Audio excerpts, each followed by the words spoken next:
घरे सिलाई करी बहुत सारा पैसा कमाइबार सिक्रेट जानिया चलो। जदि आपण घरे सिलाई करचंदी प्रथमे तो मु कहिबी अल्ट्रासाउंड काम जोटा कि गाँव रे अधिकांश सिलाई ही अल्ट्रासाउंड रे आसी थाए। जेहेतु आम गाँव में रोचु तो रेडीमेड कॉटन ब्लाउज को फिटिंग करके बटम लगे एमती ऑर्डर बहुत सारा आसे। नेक्स्ट रे कहबी readymade dress fitting. Readymade dress fitting करने भी बहुत सारा ऑर्डर आसे। ये छोट छोट काम को केबे भी मना करते नहीं। जेहेतु एबे समर सीजन चलची कॉटन फैब्रिक रे भी ब्लाउज बनवाई आसे। एटा बिना अस्त्र रे तैयारी हुए।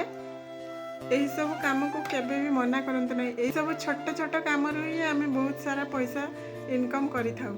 आपण मैंने मते कमेंट करंतु तो आपण पाखक यही सब काम आसिले आपण मैंने करंती ना मना कर दियंती। आ जदि मोर वीडियो आपण मानक भल लागि थाए मोर आईडी को फॉलो करंतु।